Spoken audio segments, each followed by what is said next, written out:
Hello learners, आप सभी को प्यार भरा नमस्कार। ज्ञान असली क्लासेस में आपका बहुत बहुत स्वागत है। तो पेपर 1 का यूनिट 7 हमारा डेटा इंटरप्रिटेशन चल रहा है और एक एक करके मैं टॉपिक उठा रहा हूँ। धीरे धीरे करके हम आगे बढ़ रहे हैं इस डेटा इंटरप्रिटेशन के यूनिट में। और पहले तो बेसिक्स समझना जरूरी है, क्योंकि बेसिक्स जब आप समझ लेंगे तभी सारे क्वेश्चंस आसानी से कर सकेंगे। जो भी चीज़ें मैं समझा रहा हूँ उसको इसमें आप आगे यूज़ कर सकेंगे, है ना।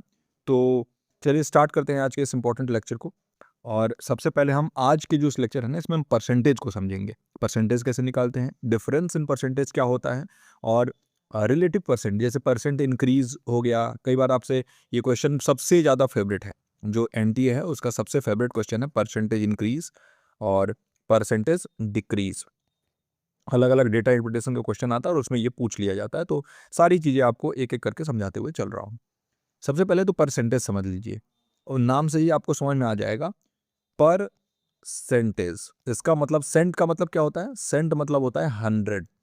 तो ये बात याद रखेंगे हमेशा कि जितना भी परसेंटेज होगा वो आउट ऑफ 100 होना चाहिए, है ना। मान लीजिए आप अगर कह रहे हैं कि 78% है मेरा, तो इसका मतलब है कि आपका 78/100 है या 78/100 है। तो आपने 78 जो है नंबर पाए हैं आउट ऑफ 100, है ना। तो ये आप परसेंट मतलब सेंट का मतलब हो गया 100, तो पर 100, है ना। तो एक परसेंटेज जो होता है ना, वो एक फ्रैक्शन होता है। फ्रैक्शन का मतलब ये, जो भी चीज़ें हम न्यूमरेटर और डोमिनेटर के फॉर्म, डिनोमिनेटर के फॉर्म में लिखते हैं उसको हम कहते हैं फ्रैक्शन। तो ये एक फ्रैक्शन या फिर एक रेशियो के फॉर्म में एक्सप्रेस होता है, और ये 100 का एक पार्ट होता है। ये इसका सिंबल है, आपको तो पता ही है ना। ये परसेंटेज का सिंबल होता है।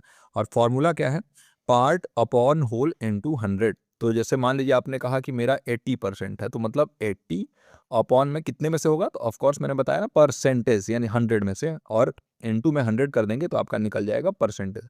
तो ये हो गया आपका 80%। वैसे ही अगर यहाँ पर हम देखें तो देखिए 45 नंबर एक बच्चे ने लाया है 60 में से, तो 45/60, और इसको हम मल्टीप्लाई कर दे रहे हैं 100 से, तो हमारा आंसर आ जा रहा है 75%। ओके, तो ऐसे करके हम जो है परसेंटेज निकालते हैं। ये तो आपका बेसिक्स जो है बिल्कुल हो गया। मैंने पहले भी इंट्रोडक्शन वाले लेक्चर में भी मैंने आपको बताया हुआ था। अब ये परसेंट डिफरेंस कैसे निकालेंगे, है ना। परसेंटेज डिफरेंस क्या होता है, तो परसेंटेज डिफरेंस यानी दो नंबर्स के बीच में अगर आपको परसेंटेज डिफरेंस निकालना है, तो इसके लिए आपको याद रखना होगा a-b/a+b/2 इंटू में 100 करेंगे तो आपका निकलेगा। मतलब क्या हुआ, देखिए अब इस क्वेश्चन से आप समझिए कि अगर दो प्रोडक्ट्स हैं, है ना, और दो प्रोडक्ट का प्राइस जो है ना, वो एक का है 200, प्रोडक्ट ए, और प्रोडक्ट बी का प्राइस है 250, 250। तो एक का 200 है, एक का 250 है। तो कह रहा है कि परसेंटेज डिफरेंस बताइए क्या होगा। तो इसके लिए आपको क्या करना होगा कि 200 माइनस 250, इसके बाद करेंगे आप डिवाइडेड बाई 200 प्लस 250 और डिवाइडेड बाई 2, है ना। अब आपका ये हो जाएगा कितना, तो ऊपर आ गया आपका ये 50 बचा, तो ये आपने 50 लिख लिया। और इसके बाद ये बचा नीचे जो है ये 450/2 यानी 225 हो गया, और इनटू में आप 100 करेंगे तो आपका परसेंटेज निकल जाएगा 22.22%। तो इसका मतलब ये हो गया कि अगर दो प्रोडक्ट्स हैं और दो प्रोडक्ट की प्राइस, एक का 200 है और एक का 250 है, तो दोनों में कितने परसेंट का डिफरेंस है ये पूछ रहा है। तो आपको ये देखना है कि भाई 22.2% का इसमें डिफरेंस है, और कैसे आ रहा है। तो आपको जो है ना, वो इसमें से सबसे पहले, अच्छा ये देखिए 200 माइनस 250, और आप कहेंगे कि कैसे जो है आपने सर यहाँ पर 50 ला दिया। तो ये मॉड का साइन होता है, देखिए ये और ये, अगर ये साइन किसी भी नंबर के अगल बगल में लगा होगा ना, तो हमेशा जो वैल्यू बाहर आएगी वो पॉजिटिव ही आएगी। ये भी याद रखेंगे, हमेशा पॉजिटिव वैल्यू आएगी, नेगेटिव नहीं आ सकती। अगर मैं इसमें से 2-4 भी करता हूँ और बाहर में से मॉड लगा हुआ है, तो इसका मतलब ये हो जाएगा, ये -2 आता है लेकिन बाहर निकलेगा तो ये पॉजिटिव आएगा यानी +2 आएगा, है ना। तो ये आप बात याद रखेंगे। अब आगे बढ़ते हैं और परसेंट इंक्रीज कैसे कैलकुलेट करते हैं। बहुत वेरी वेरी इंपॉर्टेंट, इसको मार्क कर लीजिएगा, क्योंकि ये सबसे ज़्यादा बार पूछा जाता है आपसे। परसेंट इंक्रीज, परसेंट डिक्रीज, ये पूछा जाता है, और इसके लिए जो फॉर्मूला है वो आप अपने नोटबुक में नोट कर लेंगे। देखिए कह रहा है if a value increases from old value to new value. अगर आपका जो वैल्यू है, जो भी मूल्य, मान लीजिए कोई सामान है, पहले ये 100 रुपये का मिलता था और अभी जो है ये 200 का मिल रहा है। तो यानी कि पुराने में और नए वाले में 100 का डिफरेंस है। तो आप क्या करेंगे, न्यू वैल्यू में से, यहाँ देखिए परसेंट इंक्रीज कैसे निकालेंगे, न्यू वैल्यू में से ओल्ड वैल्यू को माइनस करके और डिवाइडेड बाई ओल्ड वैल्यू कर देंगे और मल्टीप्लाई बाई 100 करेंगे तो आपका परसेंटेज इंक्रीज निकल जाएगा। अब न्यू वैल्यू देखिए कितना है, हमारा यहाँ पर 200 हमने माना, तो 200 और माइनस कर देंगे ओल्ड वैल्यू कितना है 100 और डिवाइडेड बाई फिर से ओल्ड वैल्यू यानी 100 ही नीचे लिखेंगे और इनटू में 100। कहाँ क्या लिखना है याद रखिएगा, ये ओल्ड वैल्यू यहाँ से माइनस होगा इसमें से और यहाँ पर नीचे में डिनोमिनेटर में लिखेंगे, तो यानी 100 अपॉन 100 इनटू में 100, तो ये आ जाएगा आपका 100% का हो गया है यहाँ पर इंक्रीज। 100% का इंक्रीज वैसे भी दिख रहा है, अगर कोई चीज़ 100 रुपये की मिलती थी और 200 की हो गई है यानी 100% का इसमें वृद्धि हुआ है ना, 100% का इंक्रीमेंट हुआ है। अब यहाँ पर एक प्रश्न है और देख लीजिए इसका क्या हो रहा है। Uh companies profit increases from 50,000 to 65,000। एक कंपनी है तो उसको जो है ना, जो फायदा है ना, वो हो रहा है 50,000 से बढ़ के 65,000 हो चुका है। तो बताइए कि कितने परसेंट से उसका प्रॉफिट इंक्रीज हुआ है, फायदा कितने परसेंट से हुआ है। तो 65,000 माइनस 50,000 अपॉन 50,000 और इनटू में 100 करेंगे तो आपका आ जाएगा यहाँ पर 30%। तो यहाँ पर सबसे पहले देखिए न्यू वैल्यू है 65,000, ओल्ड वैल्यू है 50,000 और डिवाइडेड बाई 50,000 इंटू 100 करने पे हमारा आ गया 30%। 15,000 अपॉन 50,000 इंटू 100, तो इस तरीके से हम परसेंटेज इंक्रीज कैलकुलेट करते हैं। वही अगर हम बात करें परसेंटेज डिक्रीज की तो सेम ही प्रोसीजर है, बहुत ज़्यादा डिफरेंस नहीं है। अगर कोई वैल्यू डिक्रीज हो रही है पुराने से नए में, है ना, तो आप वही old value minus new value upon old value into 100 कर देंगे। तो जैसे जो इंक्रीमेंट हो रहा था उसमें हम नए वैल्यू को, तो डिक्रीमेंट में पुराने वैल्यू को रखेंगे। मतलब कुल मिला के ये आप देख लीजिए कि जो भी वैल्यू ज़्यादा होगी, है ना, या पुरानी वैल्यू होगी अगर ज़्यादा होगी तो उसको पहले लिखना है, उससे माइनस करना है, और अगर नई वैल्यू ज़्यादा होगी तो उसमें से माइनस करना है ना। तो परसेंटेज डिक्रीज आपका old value minus new value upon old value into 100 हो जाएगा। तो एक कार है वो पहले बिक रही थी 8 लाख की, लेकिन अब 6,40,000 की बिक रही है। तो हमारा जो पुराना वैल्यू है वो हमने लिखा यहाँ पर 8 लाख, नया वैल्यू जो हमारा है वो हमने लिखा यहाँ पर 640 और फिर अपॉन में 8 लाख और इनटू में 100 कर दिया। तो 1,60,000 अपॉन में 8 lakh, 1,60,000 divided by 8 lakh into में 100 किया हमने और हमारा आंसर आ गया 20%, है ना। तो यानी कि जो परसेंटेज डिक्रीज है वो कितना हुआ, परसेंटेज डिक्रीज हो गया 20%। इस टाइप के क्वेश्चंस बहुत ज़्यादा जो है आपके एग्जाम में हेल्प करते हैं, क्योंकि आपके एग्जाम में जो टेबल दिया होगा उसमें ये परसेंटेज इंक्रीज परसेंटेज डिक्रीज जैसे क्वेश्चंस बहुत ज़्यादा पूछे जाते हैं, है ना। अब यहाँ से क्वेश्चंस चालू हो गया है और कुछ क्वेश्चंस हम सॉल्व करेंगे, धीरे धीरे उसका लेवल बढ़ेगा। यानी सबसे पहले तो सिंपल क्वेश्चंस होंगे और धीरे धीरे वो क्वेश्चंस जो है ना वो कॉम्प्लिकेटेड होते जाएंगे। तो उस हिसाब से जो है आप देखते हुए चलिएगा। देखिए पहला क्वेश्चन है, a student scored 480 marks out of 600 in an exam. एक विद्यार्थी हैं तो वो 480 मार्क्स लाते हैं 600 में से एक परीक्षा में। तो आप परसेंटेज बताइए कि वो कितना ला रहे हैं। तो सिंपल है, 480 वो ला रहे हैं तो उसको लिखा हमने न्यूमरेटर में, कितने में से ला रहे हैं 600 में, तो उसको हमने लिखा नीचे और मल्टीप्लाई कर दिया 100 से। तो हमारे पास आ गया कितना, ये 0 से 0 0 से 0 और 8 6 या 48, है ना। तो ये हो गया आपका 80%। तो यानी कि उन स्टूडेंट ने स्कोर किया है 80%, ये आपका आंसर हो गया। तो ये परसेंटेज तो बहुत आसान है निकालना, ये आप समझ गए हैं, है ना। दूसरा प्रश्न है कि एक शहर है, एक सिटी है, उसका जो जनसंख्या है, जो पॉपुलेशन है वो 5 लाख से बढ़ के 6,25,000 हो चुका है। अब आपको बताना है कि कितने परसेंट से इंक्रीज हुआ है वो। यानी earlier it was 5 lakh and now it is 6,25,000. So you have to tell that what is the increase or increment in the percentage as per percentage basis in the population of the city. आपको ये बताना है। तो सबसे पहले तो आप क्या करेंगे इसमें, मैंने आपको बताया था कि अगर जो वैल्यू बड़ी होगी उसको पहले लिखेंगे। तो देखिए न्यू वैल्यू बड़ी है, यहाँ पर इंक्रीज पूछ रहा है, तो आप क्या करेंगे 6,25,000 यहाँ पर आपने लिख दिया, माइनस आपने ओल्ड वैल्यू को किया जो कि है 5 लाख और डिवाइडेड बाई आपने कर दिया कितना 5 लाख, है ना, 5 लाख कर दिया और मल्टीप्लाई बाई 100 कर दिया। New value minus old value upon old value into में 100। तो इससे आपका आ गया 1,25,000, 1,25,000 और divided by 5 lakh, 1,25,000 divided by 5 lakh into में आया आपका 100। तो कितना आ जाएगा आपका, तो यहाँ से आप जो है देख लीजिए कितना, कितने जीरो यहाँ से जा रहे हैं। तो देखिए 2 जीरो तो ये हट गया और आपका 3 जीरो इधर कर दीजिए, तो ये 3 जीरो हो गया, है ना। अब ये हो जाएगा आपका 5 और ये 125 कितने बार में जाएगा 25, 25 5 या 125 होता है, यानी 25% से ये इंक्रीमेंट हुआ है ना। तो ऑफ कोर्स 25% तो होता है, ये 5 लाख का 1,25,000 25% ही होता है, तो ये परसेंटेज इंक्रीज जो है ना ये 25% से हो गया। ये आपका हो गया आंसर इस पर्टिकुलर क्वेश्चन का। तो इस तरीके से आप निकालेंगे परसेंटेज इंक्रीज में new value minus old value अपन ओल्ड वैल्यू इंटू 100। भाई अगर हम बात करें परसेंटेज डिक्रीज की, तो देखिए एक लैपटॉप है उसका प्राइस 75,000 था पहले, लेकिन अब चूंकि नया अभी टेक्नोलॉजी आया तो इस लैपटॉप का प्राइस घट के 67,500 रुपये हो गया। तो आपको बताना है कि परसेंटेज डिक्रीज जो है ना वो कितना हुआ है ना। तो सबसे पहले आपने यहाँ पे जो भी बड़ा वैल्यू है वो लिखना है, तो यहाँ पर ओल्ड वैल्यू होगा क्योंकि वही बड़ा है, तो 75,000 आपने लिखा, माइनस में आपने लिखा न्यू वैल्यू 67,500 डिवाइडेड बाई 67,500 ही करेंगे आप, है ना। सॉरी, यहाँ पर डिवाइडेड बाई 75,000 करेंगे क्योंकि ये ओल्ड वैल्यू वाला है, तो 75,000 और इंटू में 100 कर देंगे, तो कितना आ जाएगा आपका। तो आप इसमें से सबसे पहले तो माइनस कर दीजिए 75,000 माइनस में 67,500, तो ये आ जाएगा आपका 7,500 और डिवाइडेड बाई आपका 75,000 है और इंटू में 100 है। 2 जीरो यहाँ से हटाइए, 1 जीरो इधर हटाइए, और 75 से 750 जो है कितने बार में जो है यहाँ आ रहा है इसके टेबल में, तो 10 टाइम्स में। तो यानी कि ये 10% जो है ना ये डिक्रीज हुआ है, यानी आपका 7,500 रुपये कम हुआ है। तो ऑफकोर्स 75,000 का 7,500 कितना डिक्रीज हुआ है, 10%। तो ये जो है आप इस तरीके से परसेंटेज डिक्रीज कैलकुलेट कर सकते हैं। यहाँ पर ये ओल्ड वैल्यू है, ये न्यू वैल्यू है, अपॉन में ओल्ड वैल्यू और इंटू 100, ये आपको याद रखना है ना, कि परसेंटेज इंक्रीज के लिए क्या फॉर्मूला लगाना है, परसेंटेज डिक्रीज के लिए क्या फॉर्मूला लगाना है।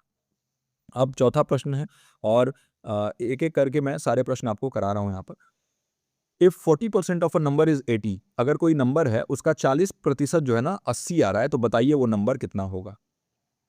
तो सबसे पहले तो उस नंबर को आप x मान लीजिए, let the number be x। अगर x मान लिया आपने, तो 40% कह रहा है उस नंबर का, या 40% of x is equal to 80 आ गया, तो 40% उस नंबर का 80 आ गया। तो इस तरीके से अगर आप देखेंगे ना, तो 40% को आप क्या लिख सकते हैं, 40/100, है ना। तो 40/100 into X is equal to 80 आ गया।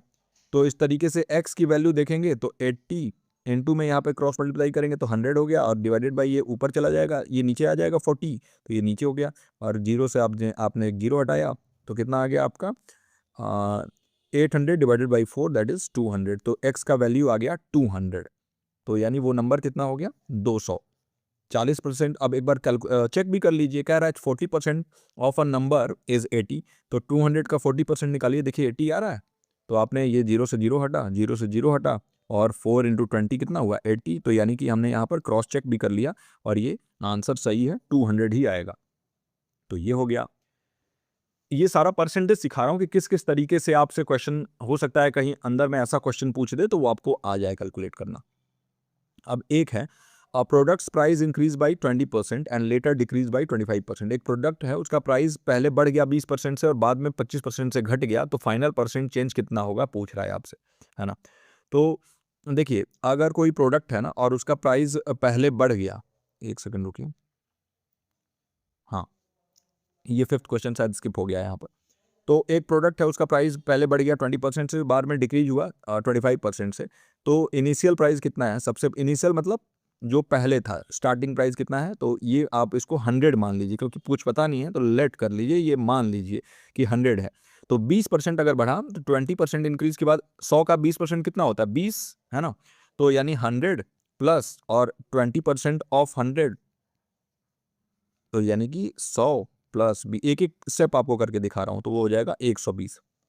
अब कह रहा है 25% से घट गया, तो 120 माइनस और 25% ऑफ कितना करेंगे 120, क्योंकि 120 में से घटा है ना 25%, तो कितना आ जाएगा 120 माइनस और 25% ऑफ 120 कितना होता है 30 होगा ना, यानी कि ये चौथा भाग पूछ रहा है। 25% मतलब 1/4 ही तो होता है, तो 120 का चौथा भाग कितना हो जाएगा 30 हो जाएगा, क्योंकि 30 इंटू 4 120 होता है, तो यहाँ 30 आ जाएगा, इसका हो जाएगा 90, तो 90 आ गया।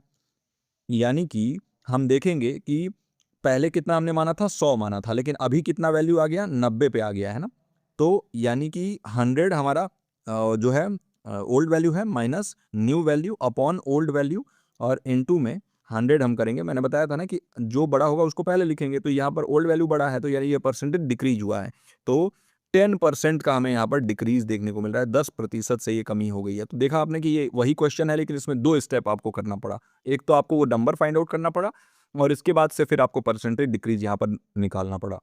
तो इसमें भी आपको सोचना पड़ेगा कि परसेंटेज डिक्रीज होगा, इंक्रीज होगा, इस तरीके से। 7वां प्रश्न देख लेते हैं। एक पर्सन है जिनका नाम ए है, उनकी सैलरी है 25% जो है ना ज़्यादा है उनकी सैलरी किससे, बी की सैलरी से। तो बताइए कि कितना परसेंट जो है ना बी का सैलरी कम है ए के सैलरी से। बी सैलरी जो है इसको आप 100 मान लीजिए। मान लीजिए कि बी की सैलरी जो है ना वो 100 है, तो ए की सैलरी कितनी हो जाएगी, ए की सैलरी कितनी हो जाएगी, ये कह रहा है कि भाई ए की सैलरी 25% ज़्यादा है बी के सैलरी से, तो यानी 100 प्लस और ये 25% ऑफ 100, और आपको पता है कि 100 का 25% 25 होता है, तो 100 प्लस 25 तो ये हो गया 125। तो यानी आपका जो ए की सैलरी है ना वो ये हो गई आपकी 125 ए सैलरी, है ना। तो परसेंटेज कितना हो जाएगा, क्या होगा, परसेंटेज इंक्रीज होगा, डिक्रीज होगा, क्या होगा।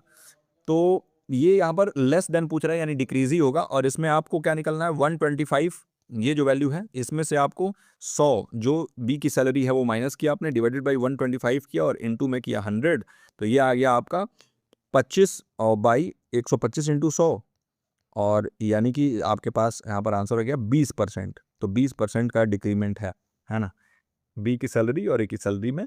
तो ये आपको जो है देखना पड़ेगा, है ना। अब इसके बाद 8वां प्रश्न और 9वां प्रश्न, 2 प्रश्न और हैं।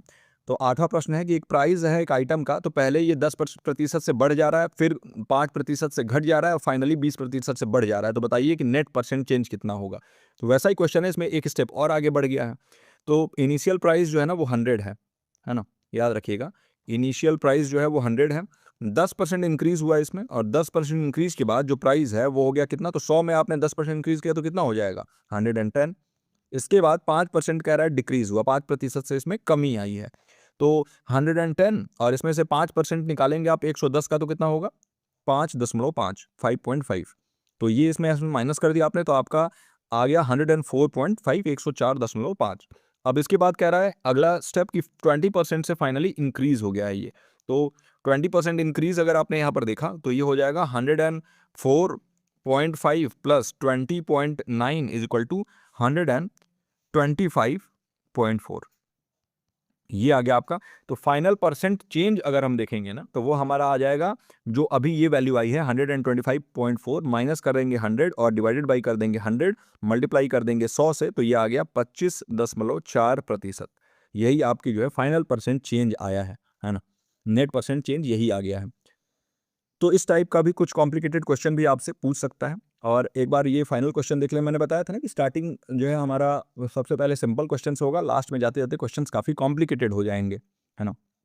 अब ये क्वेश्चन जो है ना, क्वेश्चन नंबर 9 है, if the area of a square increases by 21%, by what percent does it side increase. तो ये जो है थोड़ा सा और कॉम्प्लिकेटेड क्वेश्चन हो गया। स्क्वायर का एरिया, तो यानी कि एक स्क्वायर क्या होता है, सबसे पहले ये समझिए, स्क्वायर की चारों भुजाएं जो हैं 4 साइड्स इक्वल होते हैं। अगर ये ए है तो इधर भी ए होगा, इधर भी ए होगा और इधर भी ए होगा, तो ये होता है। और पेरीमीटर मतलब इन सबको अगर जोड़ देंगे तो 4a पेरीमीटर हो जाएगा, a plus A plus A plus A, ये पेरीमीटर होता है। और एरिया जो है ये आपका ए स्क्वायर हो जाता है ना। तो यहाँ पर देखिए कह रहा है कि बताइए इसमें क्या होगा, 21% से अगर इसका जो है एरिया ऑफ स्क्वायर इंक्रीज हो रहा है तो कितने परसेंट से साइड इंक्रीज होगा। तो ओरिजिनल साइड मान लीजिए इसका कि एस है, let side be S, original वाला लेट साइड बी एस। और एरिया जो है आपको मालूम है कि भाई अगर साइड एस है तो एरिया एस स्क्वायर ही होगा, क्योंकि एरिया का फॉर्मूला है साइड इंटू साइड, तो साइड स्क्वायर हो गया। तो एरिया अगर 21% से बढ़ रहा है, एरिया अगर जो है ना 21% से इंक्रीज हो रहा है, तो नया एरिया कितना हो जाएगा, तो ये हो जाएगा आपका 1.21 साइड स्क्वायर, है ना।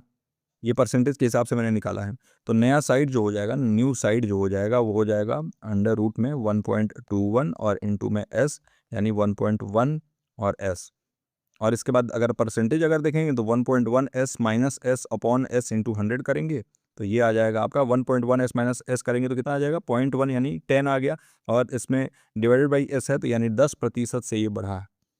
तो अगर ये समझ में आ गया तो ठीक है, नहीं तो आपको डाउट ग्रुप है खुला हुआ, वहाँ पर आप बिल्कुल इस क्वेश्चन को पूछ सकते हैं, वहाँ पर आपका डाउट जो है मैं रिजॉल्व कर दूंगा। थोड़ा सा ये कॉम्प्लिकेटेड क्वेश्चन है, इस वजह से हो सकता है आपको समझने में दिक्कत हो, जान से ही मैंने दिया है, ताकि जानबूझकर मैंने दिया है ताकि अगर आपको इसमें प्रॉब्लम आए और फिर आप पूछो, क्योंकि आप लोग क्वेश्चन तो पूछते नहीं हो, तो बिल्कुल आप क्वेश्चन पूछा करिए। और मैं आशा करता हूँ कि परसेंटेज में अब आपको कोई डाउट नहीं रह जाएगा। अगर कोई डाउट है तो प्रतीक सर डाउट ग्रुप में बिल्कुल टेलीग्राम पर पूछ लीजिए। बाकी इस पर्टिकुलर वीडियो में यहीं तक रखते हैं। मैं आशा करता हूँ आपको आज का ये परसेंटेज वाला वीडियो भी अच्छे से समझ में आया होगा। मैं मिलता हूँ आपसे अगले लेक्चर में। टिल देन आप अपना और अपनों का ख्याल रखिए। नमस्कार।